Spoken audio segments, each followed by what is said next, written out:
Mondelez Nabisco empire, say, their corporate uh, uh, entity.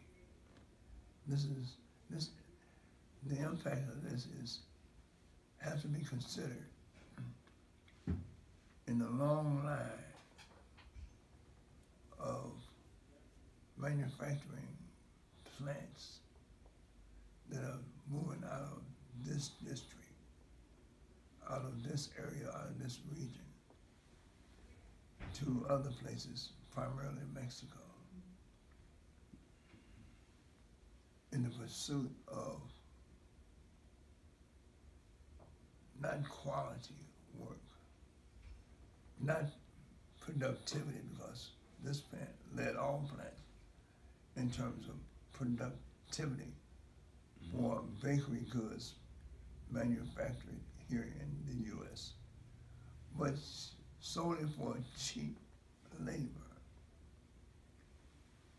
We've seen a steady march of corporations, plants in this area who, in a very callous manner, just picked up and moved, leaving these communities that for decades have been supportive of them, leaving those communities behind. And what do they leave behind? They leave not only the loss of job opportunities, you know, a close friend of mine, William Junius Wilson, who was a sociologist at the University of Chicago, he wrote a book about, it was titled, When Work Disappears. When there's no more jobs, what happens to a community? And anyone who is astounded by the headlines of the shootings and the murder and the rising unemployment levels, then the movement of plants and corporations to places like Mexico created that gaping hole in which all of these communities are falling into. This deep, dark, gaping hole of no jobs, no health care, bad schools, indecent housing, no economic activity that is productive at all. The only economic activity that's left behind is the drug trade. So here we are, for years have had this one plant, this Nabisco Mondelez bakery plant, the largest one where everybody who worked there have made sure that they were the kind of workers that would make this the #1 plant in the world, the largest bakery in the country. Right. So and so what you have here now, I'm gonna just say it. They go there to Mexico with the cheap labor. They bake the Oreo cookies, the graham crackers, and then they send them back here for us to buy them. That doesn't make sense. You know, and the American workers are really upset with this. People who buy Nabisco products, they're upset with this. My constituents, the people in my district, the voters, and most of these plants, and this plant, most of the employees are 40 plus years old. So, and they're responsible citizens. So most of them do vote. And I guarantee you that they're going to take it out on those elected officials who don't speak up about this. We got to fight to keep these jobs in our areas. when work disappears, have got to be followed up quite quickly, immediately, when work reappears. And that's what we should be engaged in, making this our banner when work reappears. So I'm with the workers at Nabisco. I'm with the workers at this plant.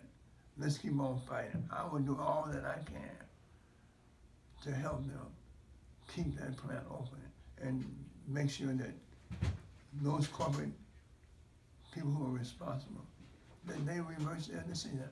I got on my knees and begged them, don't make this decision. Be different.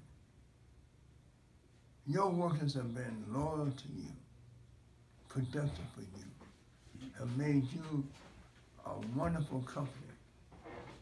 There's nobody in the nation who don't know about Oreo cookies and who haven't tasted an Oreo cookie. So why are you totally disregarding? Why are you totally denying your current workers and those workers who are future workers? Why are you denying them the opportunity in your shameless pursuit of more profits? When will enough be enough? When are you going to assume your responsibility? Not just to your consumers, but also to your workers. It's about time. Wow. Yeah. That's a good way to wrap it up. Wow. Yeah. That is very. I only have to ask one question, Congressman. If what would you say? How does this move affect the kids in the community, the Well, children? I want you to, and this is the heart of the matter. We have to, first of all, the workers who are there, approximately 900 of them, all have families. So you're not only denying them an opportunity, your current workforce, an opportunity to bring home a check so that they can keep a roof over their head, clothes on their back, food on their table, but you're also denying the opportunity for future workers to do the same thing. You know, you're closing your factory down, shuttering the windows, putting bars on the door, denying a pathway to the future for young people, for the workforce of the future. And as a result of that, then these youngsters began to look for other ways of trying to cope with a situation, a bad, intolerable situation that you created. Not just the workers, but all the downstream businesses, the restaurants, the laundrers, the repairers, the HVAC workers, look at all the impact of shuttering the windows and putting bars and gates on the door. Look, that's denying that plant from being an economic center that feeds into other ancillaries of that plant. So the impact of this is yet to be known in terms of how many jobs we ultimately will lose as a result of this plant. But we can look at other plants that have gone to Mexico under NAFTA and other kinds of free trade agreements, which I predicted would have this outcome. That's why I didn't support it. That's why I voted against it. You know, NAFTA, in my opinion, is public policy, and public policy created these horrendous situation for the American worker and American workplace. And so,